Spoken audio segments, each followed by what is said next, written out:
Hey friends, welcome back to the channel. Today we're talking about learning. Now, learning has been probably one of my main superpowers since I was very young, and learning how to learn is one of those like meta skills that no one ever really teaches us, but that can have like an enormous impact on our life in basically everything that we do. For example, when I was in med school, I learned how to learn, and therefore I could study for everything that I was doing more efficiently, and that freed up my own time to do things like set up a business and set up this YouTube channel. And these days, even though I don't have many more exams to prepare for, learning is still a huge part of my life. Trying to get better at making these YouTube videos, trying to get better at running a business, all of this stuff involves learning. And so in this video, I'm gonna share 9 tips that I found really helpful that are evidence-based about how we can learn anything we want faster. Let's go. Tip number 1 is to sharpen the axe. Now this is from a quote that's attributed to Abraham Lincoln, where he famously said that if you gave me 6 hours to chop down a tree, I would spend the first 4 sharpening the axe. And he's really talking here about the power of preparation. And this definitely applies to learning anything as well. Let's say we are studying for an exam and we want to learn it a little bit better.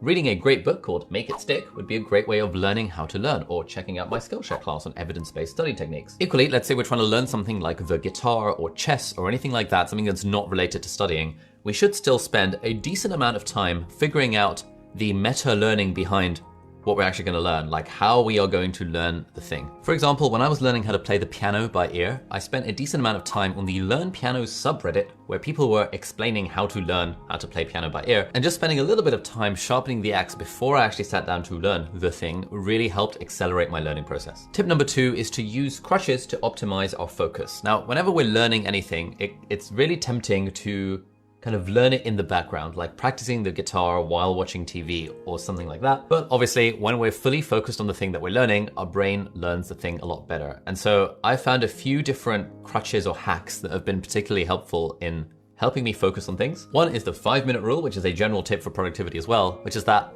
if we want to do something and we're finding ourselves like having difficulty in starting out doing the thing, like actually getting started, overcoming the activation energy, the 5-minute rule says that we just have to convince ourselves that we're just going to do the thing for 5 minutes. And then after we've done it for 5 minutes, we're allowed to just not do it. But more often than not, I find that if I've been practicing the guitar or playing the piano for 5 minutes, I do then want to actually continue to practice. Another thing that's really helpful is to just chuck my phone away. I literally take my phone, I toss it onto the sofa or on the floor like a good tosser, and then I'm ready to focus and not be distracted with the thing that I'm trying to learn. All right, tip number 3 is to find opportunities for immersion. So there's a great book called Ultra Learning by a chap called Scott Young, where he talks about his journey through learning languages in like 3 months at a time and becoming fluent in a language in 3 months.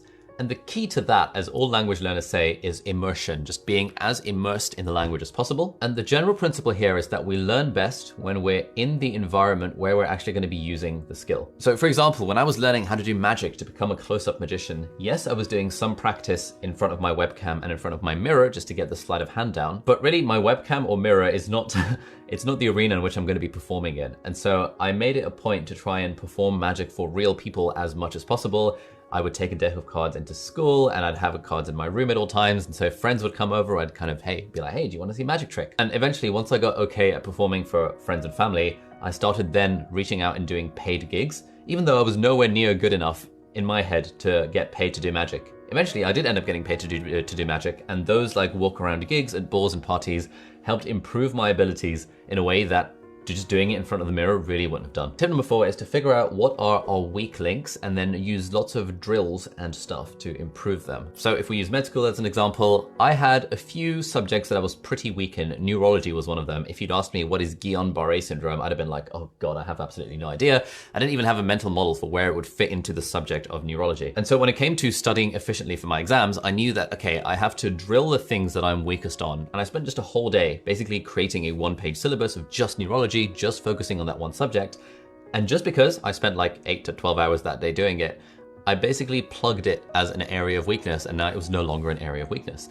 And the question I would keep on asking myself every day when I was sitting down to study was, if the exam were tomorrow, what topic would I be the least happy or the most pissed off about? And then I would just study that topic. And this is really good because whenever we're learning or whenever we're studying or anything like that, it's very tempting to just do the stuff that seems familiar to us. If we're studying for an exam, it's very tempting to open up the book to page 1 and just even though we already know what's on page 1. If we're learning the guitar, it's very tempting to just play through songs that we've already played before. But really, the learning only happens when we're trying to fix our weaknesses and we're trying to operate at a decent level of difficulty. If something is too easy, we're not going to learn anything at all. And so if we want to maximize our learning and learn anything faster, we want to really hone down on what are these areas of weakness, what are these weak links, and how do we use drills to improve those as quickly as we can. Tip number 5 is to test ourselves. Now, this is a thing that in the world of studying is called active recall, but it also applies to the world of learning anything in general. I have a whole video about that that's linked in a card over there. And if you want to find out more, you can definitely check out my Skillshare class about how to study for exams, also linked in the video description.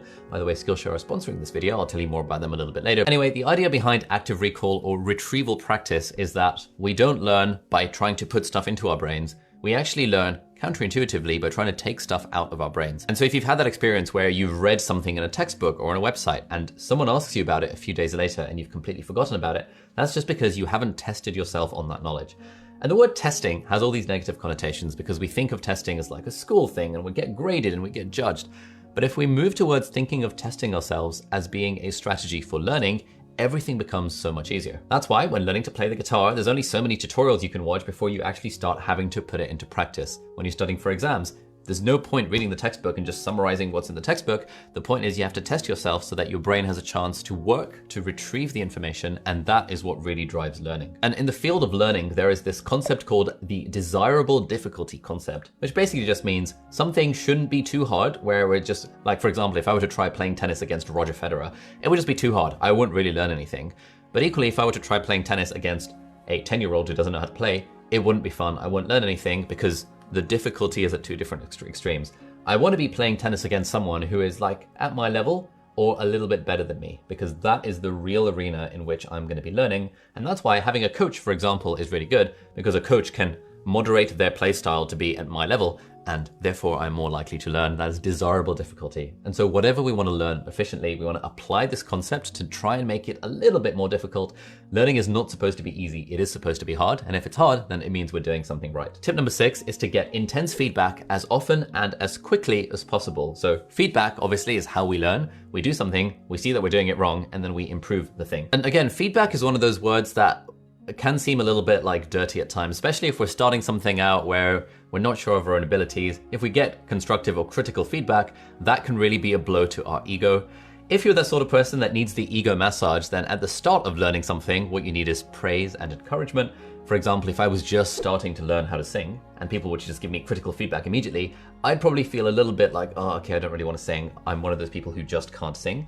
Equally, if I were to start drawing and people were to be like, oh, haha, that's really crap, you should do this instead, I'd probably feel pretty bad about it, and therefore it wouldn't help me continue on the journey. So I think at the start of a journey, for most of us, we need that like injection of positivity and enthusiasm rather than necessarily critical feedback. But if we do decide to switch gears and to start taking learning something super seriously, we want to kind of avoid the praise and recognition aspect of it, which is kind of unhelpful, and instead focus on the critical constructive feedback. What can we do differently? Again, this is why having a coach for stuff is actually really, really helpful. Ever since getting a personal trainer, everything in the gym has improved. My biceps have gotten bigger. I'm a one step closer to becoming a Gymshark athlete because now I have someone who's like there and then giving me feedback on the things that I should do differently. Whereas before, maybe once in a blue moon, I'd film a video of myself, send it to a friend, they'd reply a few days later. It's not really a tight feedback loop. And really, it's the tight feedback loops that encourage learning, whether it's for exams or whether it's for anything else in life. Tip number 7 is the concept of overlearning, which is that when we're learning something, we actually want to try and understand or learn it in more depth than we necessarily need to. And the idea here is to continuously be asking why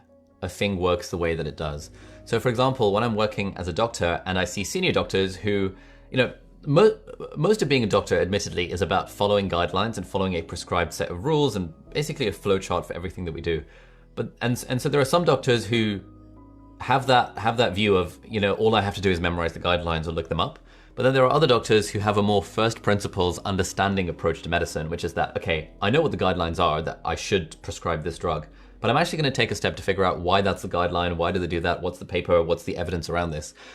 And, in my experience, it's hard to say that, Camp 2 is objectively a better doctor than Camp 1, But certainly the sort of doctor that I want to be is the doctor who understands stuff from first principles and understands the rationale for doing stuff rather than just memorizing the guidelines.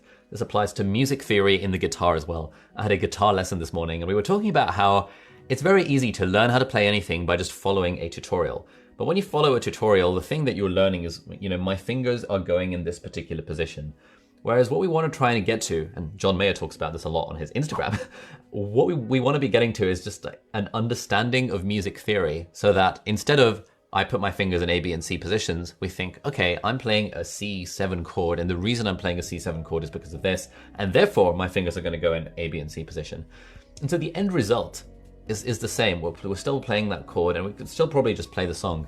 But when you have that deeper appreciation of the reasons behind why things are the way that they are, it just makes learning anything else in that particular sphere much easier and much more efficient. Tip number 8 is all about spacing. This is something in the world of studying we call spaced repetition. Basically, there's a concept called the forgetting curve that was discovered by a chap called Ebbinghaus in like the 1800s. And the forgetting curve is that whenever we learn anything, whether it's like a fact or a skill or whatever, we're just going to forget it, and our memory for the thing is going to decay over time. And so we have to keep on practicing or testing ourselves on the thing to actually continue to have our brain kind of use up space for that kind of thing. Because it's like with our muscles. When we don't use our muscles are going to atrophy and they're going to get smaller and we're going to get less hench.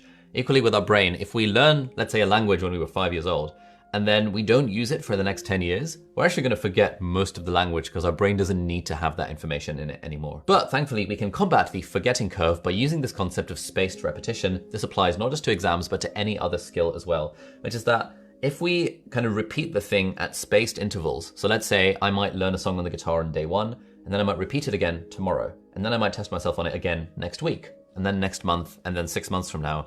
And if I've spaced my repetition of this thing enough, eventually playing that song is going to go into my muscle memory, it's going to go into my long-term memory, and I won't need to practice it very much anymore to be able to play it whenever I want. And finally, tip number 9 is to teach what you are trying to learn.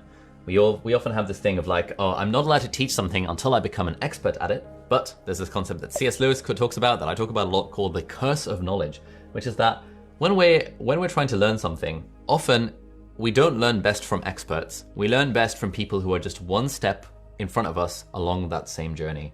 And so the way I think of it is that I would rather learn from a guide than learn from a guru. Guide versus guru, and I would rather be a guide than try and be a guru. And certainly for me, I found that when I was going through medical school, my favorite revision sessions or lectures would be the ones that were given by medical students in the year above me, rather than those given by world-class Nobel Prize winning professors, because those guys were like old and like really far removed from the things that I needed at the time, whereas another medical student just 1 year above me was like really, really helpful. And then when I started teaching medical students, when I started teaching guitar, when I started teaching piano and YouTube as well with my part-time YouTuber academy, I found that anytime I try and teach something, it really solidifies my own knowledge and understanding and learning of the thing itself. And so now I have a general policy that whenever I'm learning anything, I'm documenting my process while learning it.